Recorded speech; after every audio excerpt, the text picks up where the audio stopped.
अभी अभी सर बताए कि भीतरी ताकत लगानी पड़ेगी, यही भीतरी ताकत है क्या? जय आरसीएम। नाम मुकेश कुमार सिंह। आज हम लोग इस सभा में जो बैठे हुए, इस हॉल में बैठे हुए हैं, इसका एक मकसद है और वो क्या है? सीखना। यस या नो? आज हम ट्रेनिंग में बैठे हुए हैं और ट्रेनिंग का जो सबसे पहला पार्ट होता है वो है डिसिप्लिन। तैयार है सर? हम सारे के सारे डिसिप्लिन करा सकते हैं। दूसरी जो चीज है कि ट्रेनिंग में हमेशा अपने पास डायरी और पेन होना चाहिए। कितने साथियों के पास डायरी और पेन नहीं है? सबके पास है। चलिए एक बार अपने लिए जोरदार ताली बजा लें।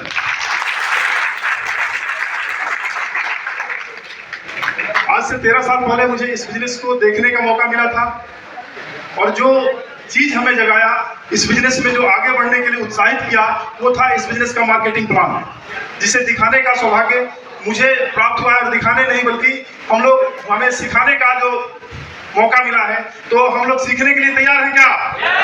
आज मैं ये कोशिश करूंगा कि किस तरह से आसान भाषा में, किस तरह से आसानी से लोगों को इस विजन के साथ इस मार्केटिंग प्लान को दिखाया जा सके, इसको हम लोग ध्यान से सीखेंगे सर।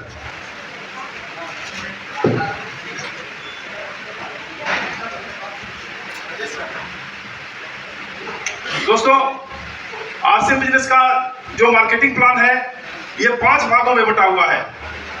5 भागों में बटा हुआ है। अगर अलग अलग भागों में हम लोग अगर ध्यान रखें, बहुत ही आसानी से मार्केटिंग प्लान को हम लोग सीख सकते हैं। पीछे देखिए साथियों, जो चेयर आ रहा है, आप चेयर ले, लेकिन हल्ला खुल्ला करके नहीं, शांति से अपना अपना चेयर लेकर हम लोग सीट पकड़ लें तो अच्छा रहेगा सबके लिए।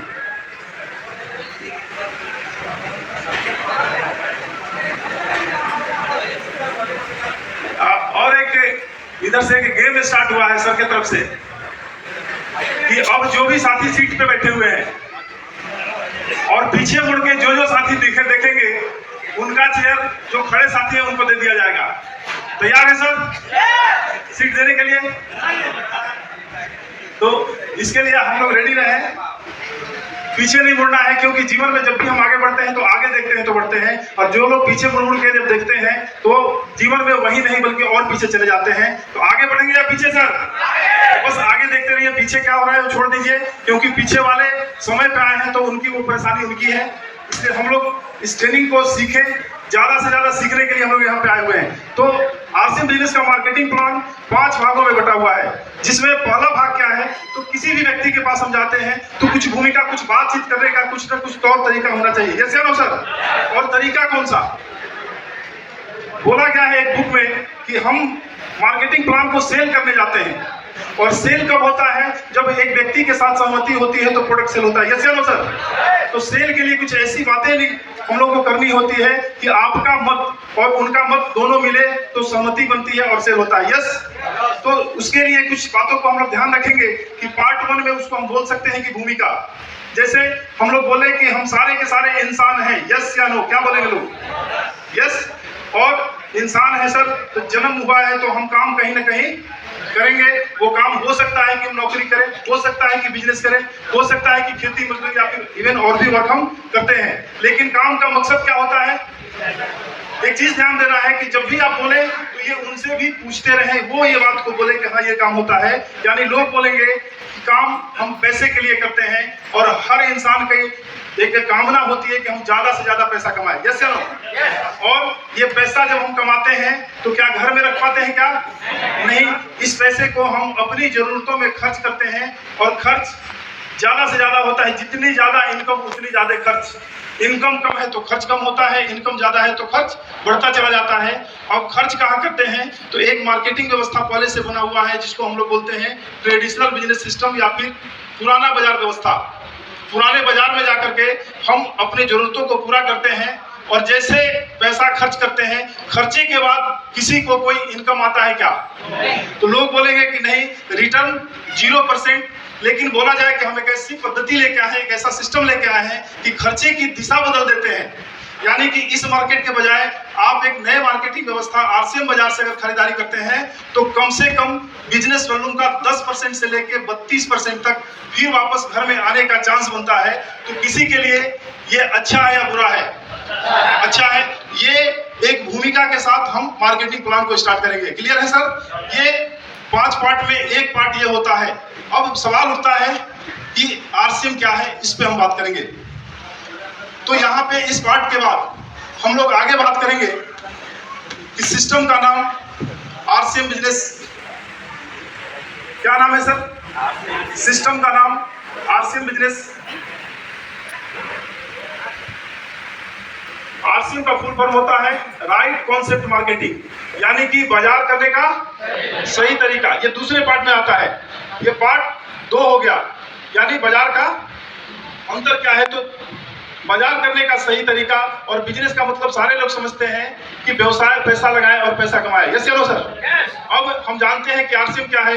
ये बोल रहा है कि कॉन्सेप्ट मेरा सही है तो पहले भी मार्केटिंग होती है सर। तो वो कौन सा मार्केटिंग है? तो ट्रेडिशनल बिजनेस सिस्टम, परंपरागत बाजार व्यवस्था।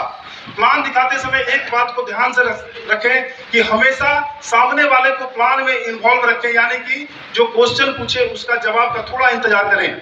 अब ट्रेडिशनल बिजनेस सिस्टम यानी परंपरागत बाजार व्यवस्था, पुराना बाजार व्यवस्था, ये व्यवस्थाएं चलती कैसे है पहले ये जाने, फिर जानेंगे कि नया व्यवस्था क्या है। तो इस पुराने व्यवस्था में जब भी हम लोग मार्केट जाते हैं अपनी जरूरतों को पूरा करने के लिए, तो हम लोग कस्टमर होते हैं। अपना पहचान एक ग्राहक के रूप में होता है, और ग्राहक अपनी जरूरतों को पूरा करने के लिए किसी न किसी दुकान पे यानी बगल के रिटेलर के पास जाते हैं।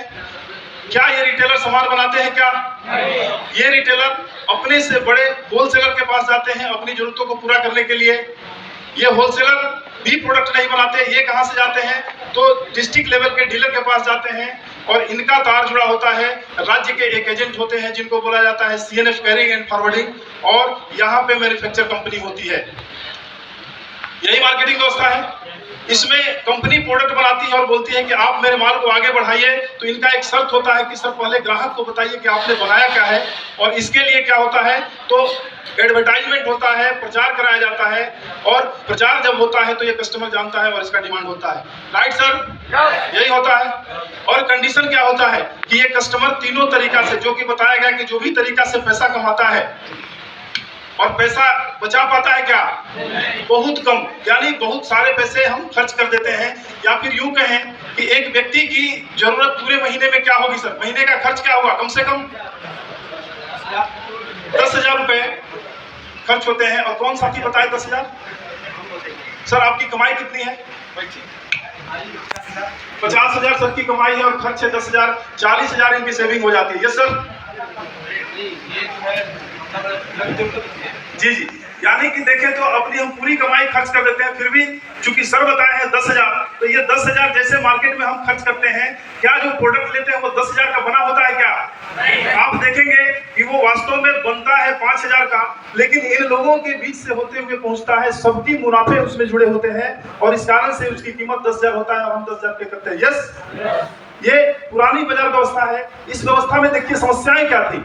तो समस्या ये थी कि ये कस्टमर अगर मार्केट में नहीं रहे, कोई मार्केट चलेगा क्या? नहीं चलेगा। लेकिन इस बाजार में कभी भी इस कस्टमर को कोई भागीदारी मिली क्या? नहीं मिली। समस्या क्या थी कि ये कंपनी सामान बनाती है, ईमानदारी से बनाई और प्रोडक्ट इनको देती है देने के लिए, बीच में क्या ओरिजिनल होता है या डुप्लीकेट? डुप्लीकेट होता है, यानी मिलावट बीच में होता है।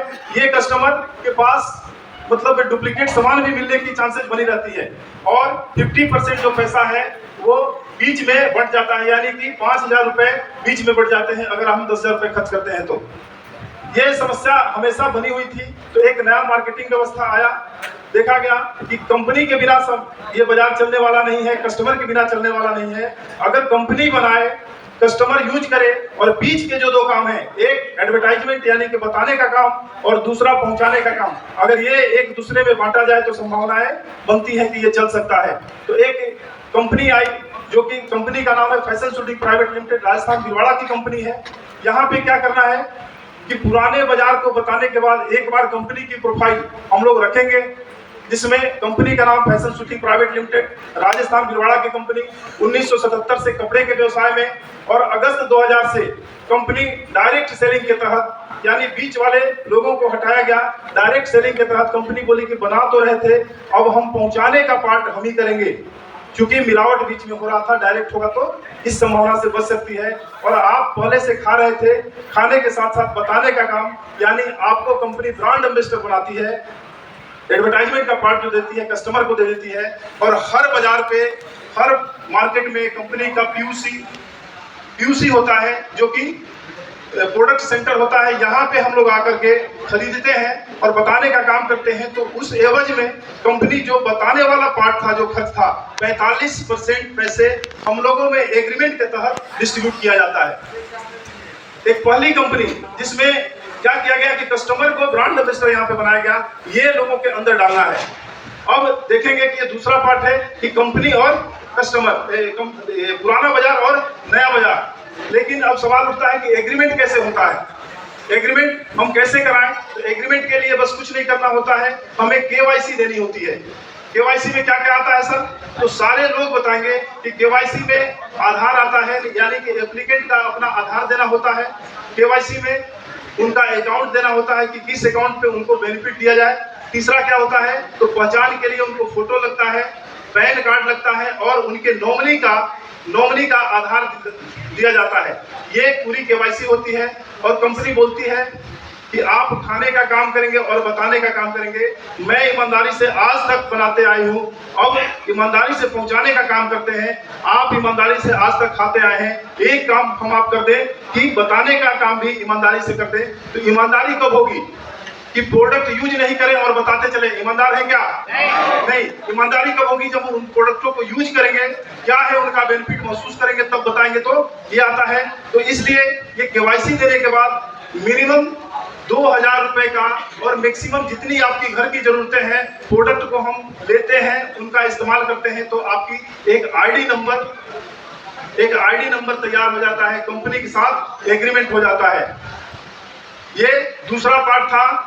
और जो आईडी बनाने का जो तरीका है, ये तीसरा पार्ट है। ये सर पार्ट बाय पार्ट बांटने में आपको आसानी क्या होगी कि हम बिजनेस के प्लान पे पकड़ बना के रखेंगे। अब रहा बात ये जुड़ने का भी तरीका हम समझ गए, मार्केट पुराना क्या है, नया क्या बदलाव हो रहा है, ये समझ गए। अब जाने की आखिर बेनिफिट क्या है, क्यों कोई एग्रीमेंट कराए। Yes sir. तो चौथे पार्ट को बड़े ही अच्छे से तरीके से हमें रखना है कि एक व्यक्ति क्यों आसिम बिजनेस के प्रोडक्ट को इस्तेमाल करे, क्यों इस तरह के मार्केटिंग व्यवस्था में इन्वॉल्व हो। तो जो चौथा पार्ट है, इसमें जो सबसे बड़ा पार्ट है वो है स्वास्थ्य लाभ। वो क्या है? तो स्वास्थ्य लाभ। अब स्वास्थ्य लाभ के पीछे कारण क्या है, इस चीज को समझना है। पुराने मार्केटिंग व्यवस्था में कंपनियां प्रोडक्शन करती हैं और मार्केट को दे देती हैं। और मार्केट में कितना माल सेल हुआ तभी कंपनी को पता चलता है क्या? नहीं पता चलता। उस आड़ में लोग ज्यादा मुनाफा के चक्कर में क्या करते हैं, तो मिलावट करते हैं और कंपनी को स्टॉक पे कोई कमांड नहीं होता है। लेकिन इस पुराने बाजार को छोड़ के नए बाजार में क्या होता है कि नए मार्केटिंग व्यवस्था में कंपनी के स्टॉक पे पकड़ होता है। जो सेंटर होते हैं, जितने स्टॉक होते हैं, उतना ही प्रोडक्ट दिया जाता है। जैसे एक रजिस्टर्ड बायर वहां से परचेजर करता है, एसोसिएट बायर परचेजर करता है, खरीदते हैं, तो क्या खरीदे, कितना खरीदे, कंपनी तक बिल से होते ही रिपोर्ट चला जाता है। यानी कि एक फायदा कि 100% आपको शुद्ध सामान मिलेगा। और शुद्ध सामान मिलेगा, हम शुद्ध खाएंगे तो क्या लगता है कि बीमार पड़ेंगे क्या जल्दी? नहीं। यानी कि मिलावट से बच सकते हैं, आपको स्वास्थ्य लाभ मिलता है। दूसरा जो लाभ मिलता है कि एक आपको फिक्स रेट पे आपको प्रोडक्ट मिलेगा। मार्केट में जाते हैं, दुकान बदलते, रेट बदलते रहता है। यहाँ पे क्या है कि आपके अंदर ठगने ठगाने की जो बातें भावना थी वो खत्म होती है। सबके लिए एक फिक्स रेट है। और तीसरा जो बेनिफिट है वो है 20% तक लगभग आपको कैश डिस्काउंट मिलता है। एमआरपी पे जब भी प्रोडक्ट परचेज करने जाते हैं तो एमआरपी से लगभग 20% आपको डिस्काउंट दिया जाता है प्रोडक्ट पे। और चौथा जो बेनिफिट आता है वो है 10% से लेके 32% तक परचेज वैल्यू का बाई अकाउंट सब्सिडी, इसको बोल सकते हैं कि आपको सब्सिडी रिटर्न आता है।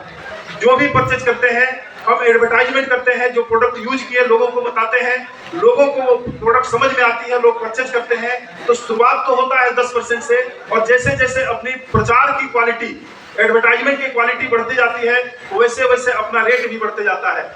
आप मार्केट में देखेंगे कि जो लोग प्रचार करने आते हैं सबको एक ही रेट मिलता है क्या?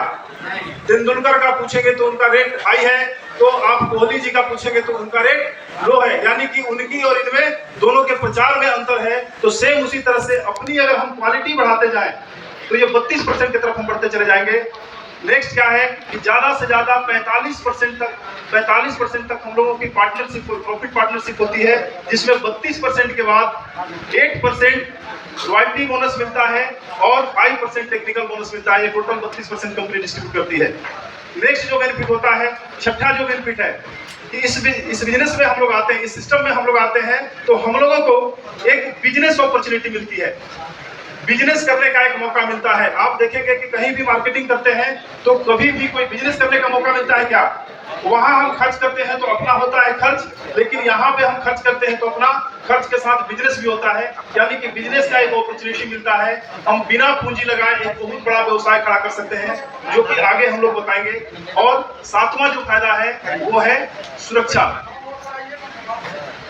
सुरक्षा जीवन में दो तरह के इनकम होते हैं सर। एक इनकम एक्टिव इनकम, जो कि शरीर काम करता है तो पैसा आता है, जिस दिन शरीर काम बंद कर दे तो पैसा बंद हो जाता है। और एक इनकम आता है जो पैसिव इनकम बोला जाता है, कि ये शरीर काम करता है तो इनकम तो जनरेट होता है, और ये शरीर किसी कारण बस काम बंद कर देता है तब भी इनकम आते रहता है, उसे बोला जाता है पैसिव इनकम। अब बोला जाए किसी भी कस्टमर से कि इनकम एक्टिव लेना पसंद करेंगे या पैसिव, क्या बोलेंगे लोग? पैसिव इनकम लेना पसंद करेंगे। तो यहाँ पे भी एक पैसिव इनकम जनरेट होने का मौका मिलता है। और एक जो बेनिफिट है सबसे बड़ा, वो है पक्का बिल। पक्का बिल, इसमें समझिएगा सर, हर कस्टमर मार्केट में जाता है तो प्रोडक्ट एमआरपी पे मिलता है, नहीं मिलता है सर? और एमआरपी के नीचे क्या लिखा होता है? इंक्लूड ऑफ ऑल टैक्सेस, यानी कि इस एमआरपी में टोटल टैक्स इंक्लूड है। ये मुकेश कुमार जाता है मार्केट में और कोई 200 रुपए का प्रोडक्ट खरीदता है, 200 रुपए के प्रोडक्ट में टैक्स भी जुड़े हुए हैं। हम दुकानदार को पैसा पे करते हैं और पेमेंट करने के बाद मुझे किसी तरह का कोई बिल नहीं मिलता है, या फिर इवन कहें कि पक्का बिल नहीं मिलता है। तो इसमें दो चीजें सामने आ गई, एक तो पक्का बिल नहीं है तो हो सकता है कि वो प्रोडक्ट डुप्लीकेट हो, यस या नो? डुप्लीकेसी की चांसेस बढ़ गई। और दूसरा जो चीज है कि पक्का बिल नहीं मिला तो हमने जो पैसा दिया उसका जो टैक्स है वो ब्लैक मनी के रूप में तब्दील हो गया, यानी कि वो टैक्स सही जगह पे गया कि नहीं गया इसकी कोई गारंटी नहीं बनती है। यहाँ पे क्या है कि पक्का बिल हम लेते हैं तो एक तो ओरिजिनल प्रोडक्ट हमें अवेलेबल होता है, और दूसरा जो फायदा होता है कि हम एक देश सेवा में लग जाते हैं। अभी चाइना के बॉर्डर पे कुछ भी होता है तो सबके खून में उबाल आ जाते हैं, बॉर्डर पे जाने का मौका मिलेगा क्या? नहीं मिलेगा। लेकिन लोगों को बताइए कि पक्का बिल पे खरीद करके हम देश सेवा कर सकते हैं, वैसे वैसे कई चाइने को हम लोग दिखा सकते हैं। तो इसके लिए सबसे पहले तैयार हूं कि हम जब भी खरीदारी करें तो पक्के बिल पे खरीदारी करने का मौका मिले। तो ये जो फायदे हैं हम चौथे पार्ट में बता सकते हैं कि इस सिस्टम में आने से आपको इतने तरह के फायदे मिलते हैं। नेक्स्ट जो बात करें कि एक व्यक्ति तैयार होता है, सिस्टम समझ गया, क्यों आना है, क्या क्या फायदा है, ये समझ गया, वो सिस्टम में आ जाता है। अब देखेंगे कि आपके जो डिस्ट्रीब्यूटर हैं, बहुत सारे लोग निष्क्रिय पड़े हुए हैं। उसका रीजन जानते हैं सर? रीजन पता है क्या? उसका मात्र एक रीजन है, वो व्यक्ति जुड़ तो गया लेकिन उसे पता नहीं कि करना क्या है, यस या नो? हम लोग दोबारा कब मिलते हैं तो लास्ट मंथ में मिलते हैं कि सर जी टाइम हो गया है, चलिए कुछ खा लेते हैं, तो वो बोलता है कि पहले से पेट भरा हुआ है, यस या नो? तो हमारा क्या काम है कि जिन भी साथी को सिस्टम में ला देते हैं तो उनको करना क्या है ये बताएं। प्लान के साथ भी हम बता सकते हैं और प्लान के बाद तो जरूर बताना चाहिए। तो ये पांचवा जो पार्ट है वो पार्ट क्या है कि करना क्या है। करना क्या है तो इसमें दो ही काम है, एकदम अपने भाषा में हम लोग रख सकते हैं। सर करना कुछ नहीं है, बस खाना है जो पहले से आप काम कर रहे थे, और दूसरा क्या काम दी कंपनी? बताना है। पूरा मार्केट व्यवस्था 4 पार्ट में बटा हुआ है, बनाना है, पहुंचाना है, खाना है और बताना है। तो बनाने और पहुंचाने का तो काम कंपनी ले ली, हमें क्या करना है सर? खाना है और बताना है। तो ये 2 पार्ट अपने को मिलता है, खाना है और बताना है। अगर खाने का हम काम करते हैं तो नंबर 1 फायदा मिलता है कि शुद्ध सामान मिलता है, यानी कि जो मैं पहला फायदा बताया कि स्वास्थ्य लाभ मिलता है और थोड़ा बहुत बचत भी हो जाएगा। लेकिन बताना है जो पार्ट है, तो जैसा कि फायदे में मैं बताया कि एक बिजनेस अपॉर्चुनिटी, एक बिजनेस का मौका मिलता है। तो यहाँ पे बताने मात्र से अपना एक बिजनेस चलना शुरू होता है। तो यहाँ पे हम देखेंगे कि एक व्यक्ति सिस्टम में आता है, प्रोडक्ट यूज करता है, अच्छा लगता है तो लोगों के बीच शेयर करता है और लोग एग्री हो जाते हैं। कि चलिए हम भी इसमें कदम से कदम मिलाते हैं, तो उन लोगों को क्या करते हैं कि अपने साथ एसोसिएट बायर बना लेते हैं।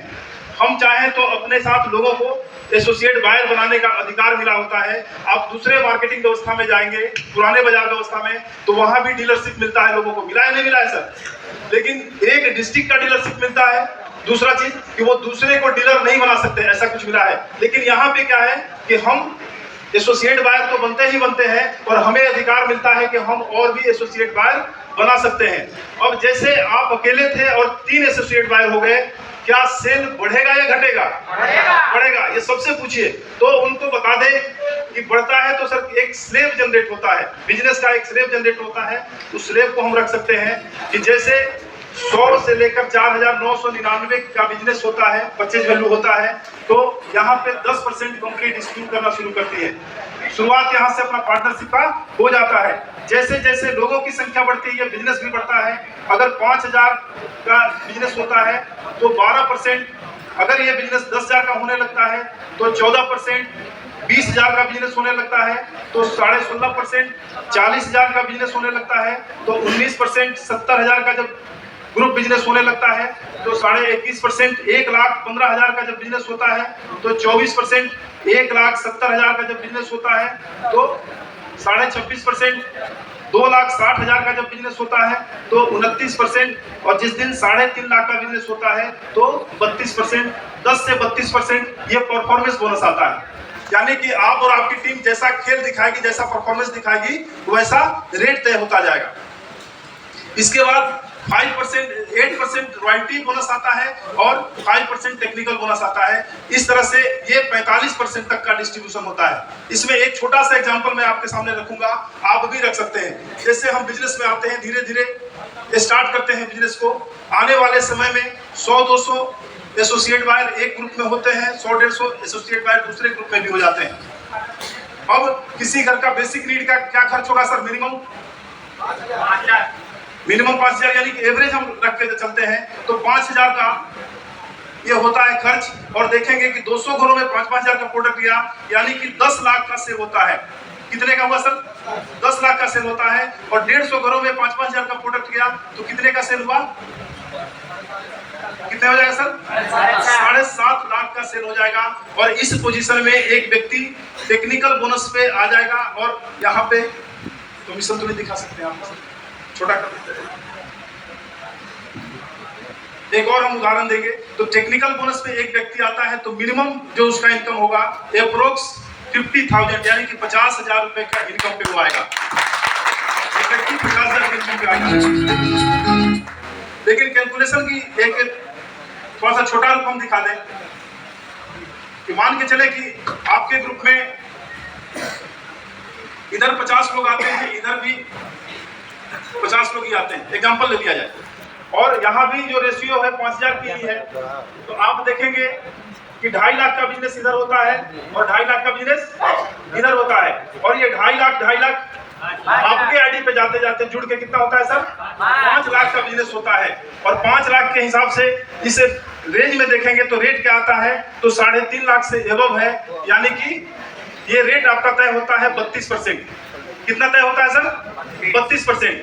लेकिन क्या 5 लाख का प्रोडक्ट हम अकेले बेचे हैं? क्या अकेले नहीं बेचे हैं। तो ये सारे जो 50 और 50 100 एसोसिएट बायर साथ में है, इनके कारण भी ये सामान बिका है। तो ये पैसे इनमें भी बटेंगे। तो सबसे पहले इनका रेट देखा जाता है कि इनका रेट क्या है। तो इनका रेट देखा जाएगा तो 2.5 लाख का किए हैं तो 2.5 लाख यानी कि 260 से कम है, यानी कि 26.5%। आपके एसोसिएट बायर का जो रेट होता है 26.5%। अब 2.5 लाख का 26.5% कितना होगा सर? 65,000 रुपए होंगे। आपके नीचे के एसोसिएट बायरों का जो इनकम होगा 65,000 का होगा, जो आपकी टीम में बटेगा। और आपका 5 लाख का 32% कितना होगा सर? 5 लाख का 32% कितना होगा सर?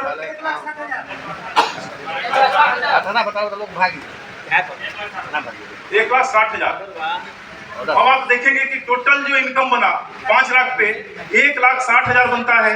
लेकिन आप अकेले इसके मालिक नहीं है, क्योंकि साथ में 100 और एसोसिएट बायर काम किए हैं। तो सबसे पहले पैसा नीचे बढ़ता है, तो देखा गया कि 65,000 इधर और 65,000 इधर, 65 और 65 कितना हो गया 1,30,000। तो इस 1,60,000 में से 1,30,000 वापस टीम में बट गया, तो बचा कितना सर 30,000 रुपए बचता है। और आप भी 5,000 का परचेजिंग करते हैं तो आपका पूरा 32%, इसमें किसी को भी कोई बंटवारा नहीं होता है क्योंकि वह आपके एफर्ट से हुआ है, यानी कि लगभग 1,600 रुपए और आते हैं। यानी कि आप देखेंगे तो एक व्यक्ति का इनकम 31,600 रुपया होता है, कब, जबकि पूरे टीम में 1,30,000 रुपए बढ़ते हैं तब। आज तक भी हम लोग खरीदारी किए हैं, लेकिन कभी भी ऐसा मौका नहीं मिला कि खुद भी कमाए और लोगों को भी कमाने का मौका दे। ऐसा कभी मिला क्या? नहीं। तो ये मार्केटिंग प्लान 5 भागों में हम लोग देख सकते हैं। इनको जिन साथियों को प्लान दिखाने में दिक्कतें आती हैं, परेशानी आती है, कुछ नहीं करना है, एक एक पार्ट को आप प्रैक्टिस में लाएं। और प्रैक्टिस कहाँ करना है सर? प्रैक्टिस कहाँ करेंगे? फील्ड में करेंगे। नहीं तो बोलेंगे कि घर में दिखाते हैं, तो वो प्रैक्टिस नहीं होता है। जैसे जैसे फील्ड में जाएंगे तो आपकी प्रैक्टिस होगी और आप उसमें आगे बढ़ते जाएंगे। तो ये है आरसीएम बिजनेस का मार्केटिंग प्लान, और इसके बारे में स्वर्गीय सतीश पंडित जी बोले, एक बार मैं चाहूंगा उनके लिए जोरदार ताली। प्लान के बारे में बोले हैं कि प्लान इज फूड, इस बिजनेस का जो भोजन है प्लान है। कई एक साथी इस टेंशन में है कि बिजनेस नहीं बढ़ रहा है, लेकिन क्वेश्चन करें कि क्या आपने प्लान दिखाया, क्या आप प्लान सीखे क्या? तो प्लान सीखे नहीं, प्लान दिखाए नहीं और परेशान है कि बिजनेस कैसे बढ़े। यस, तो सबसे पहले प्लान सिखाएं और प्लान दिखाएं। तो ये था मार्केटिंग प्लान।